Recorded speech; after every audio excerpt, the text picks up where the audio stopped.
Now it's time to have a look at some of the stories that are making the headlines in the media across the world. And we begin with The Times, who say that the Queen risks now being pulled into a terrible conflict over Brexit after a Tory leadership contender refused to rule out suspending Parliament to force through a no-deal exit.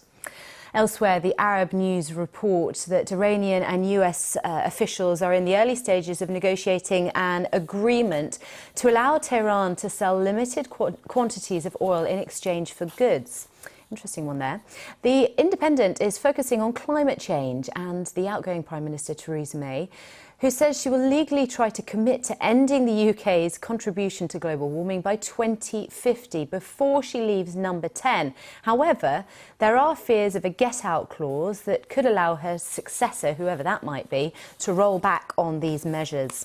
Slate Online magazine is asking, how much personality should a smart speaker really have? Well, this comes following a UN report warning against viewing what is essentially the mouthpiece of a powerful tech company as a trusted friend, or alternatively encouraging people to speak inappropriately to it and others.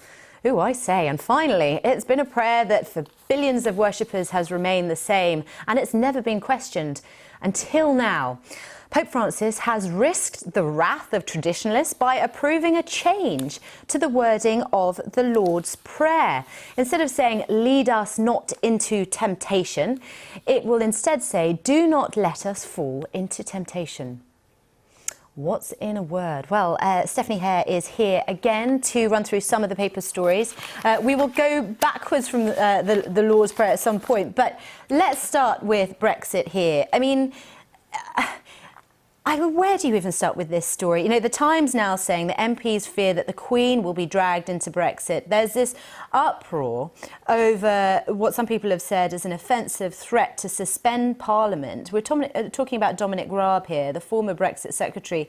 He is the only contender so far to say that he would consider bringing the session to an end just to prevent MPs from forcing a no-deal Brexit to happen. I mean, how bad are things with the UK political system that we've now got a contender for the Conservative Party asking to suspend Parliament? Well, it's not very democratic, is it? I mean, the whole point of Brexit was supposed to be taking back control, not abolishing parliamentary democracy. It's a bit weird, to be honest. And it also really doesn't address any of the issues behind why Parliament has so far not wanted to approve any deal.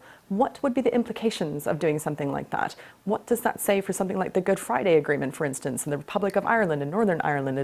We have international agreements that we have to have solutions for if we're going to leave the European Union, and sort of hammering it through without Parliament supporting it seems a bit odd.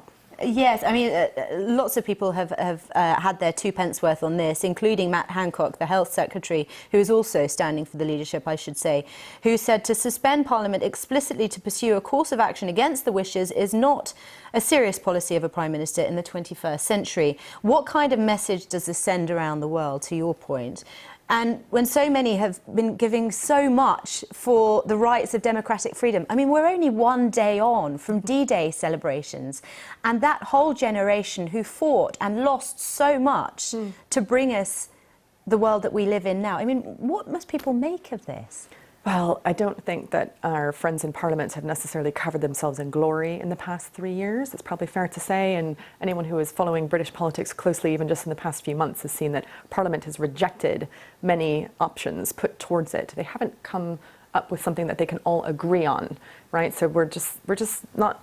Again, we're not doing a great job at getting to this. And I think that's what we need to see in this sort of leadership beauty pageant that we're going to have for the next 5 weeks or so, is we really need to see people coming up with something positive and solutions rather than just threats, and we're just going to, leave without a deal and the consequences be damned. We need a plan. It's not a plan to just sort of leave. Well, yes, but many would argue that we needed a plan a while ago. I mean, perhaps it's a little too late. Let's talk about Arab News, and this story here is kind of interesting. You never know, do you, what goes on behind closed doors. Arab News leading with the story that the US and Iran are in talks over some form of deal where oil can be traded in exchange for goods. Early stages of negotiating some agreement to allow Tehran to sell limited quantities of oil in exchange for goods. I mean, do you believe this? Because this seems to be going against everything we hear in public from the Trump administration. I mean, it's very odd in the sense that the United States has been, the most bullish in terms of tearing up the agreements, pulling the United States out of the agreement that we saw negotiated in 2015, accusing Iran of wanting to build nuclear weapons, really annoying European leaders who were trying to come up with what they thought was a really good path forward. Part of the U.S. strategy has been to sort of squeeze Iran financially, and part of that means curbing oil exports. So this sounds more like something that they would do just to keep things from being, on the absolute brink of disaster, but still holding them under real pressure. Yes, absolutely. And then, in public, we're also hearing the Trump administration pointing the finger at Iran when it comes to these oil tankers. I mean, what is going on here? I mean, God knows what's happening behind the scenes, but what we're not seeing is a way forward to getting towards, what does a win look like for the United States? What does a win look like for Iran? And what can the international community do? Diplomats have been working so hard on this behind the scenes, but they can't talk about it. And we know that there's all sorts of discussions. What we don't want to see happen is some sort of accidental conflict that gets sparked, and that can happen when tensions ratchet up. This move is, in theory, if it's happening, designed to maybe take a little bit of pressure off of the Iranians. Speaking of wins, I think the outgoing Prime Minister of the UK has shown her hand in what she might consider a win for her, perhaps a legacy achievement. She has now pledged that the UK will be carbon neutral by 2050, something that she wants to push through before she leaves number 10.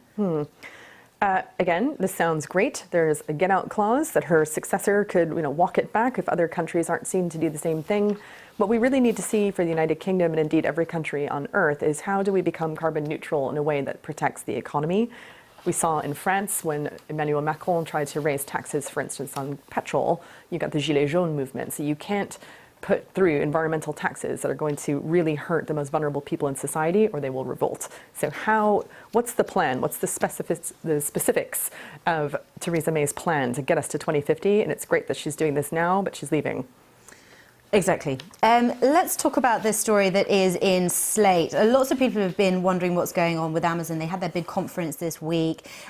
People wondering what's the latest with Alexa, the smart speaker. And Slate here talking about just how smart should these smart speakers be? How much of a relationship should we be having with them? How long should our conversations be? And how much should these speakers give back? What are your thoughts? Yeah. I mean, my thoughts on this is that if you have one of these things and you don't need it, e.g., some of these things can be very useful. For instance, if you are visually impaired, if you are elderly and you maybe need somebody to look in on you, there could be really practical uses for this. But these are listening devices that you are installing in your home. And Amazon and other manufacturers of these devices have people who are listening to your conversations and transcribing them, right? Because they need to in order to improve their language recognition skills and their AI. So first, that would be my view. Said with a very wry smile. Yep. Second, they are totally gendered. All of these speakers are women. That is not an accident. Behavioral psychologists have worked out that we like talking to ladies more than men. They're made to be like little assistants or mothers, so people are really abusive to them. And you need to understand that the personality of these things are coded by largely male teams of engineers who come up with a personality that they think that you will like. Who is deciding that personality?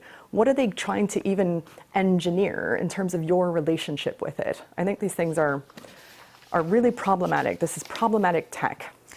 I'm afraid we're not going to get to our last story. This is something else that may well be lost in translation. The Pope has decided to alter the text, the UK text, the English text of the Lord's Prayer. So instead of let us not fall, do not fall into temptation, it's do not let us fall into temptation. From Aramaic to Greek to English. Now, of course, he's saying that it's Satan, not God, who leads us into temptation. So, yes, some good news from Pope Francis. Thanks very much. Thank you. I'll see you very soon. Thanks very much, Stephanie. Do stay with us here on BBC News. So much more to come.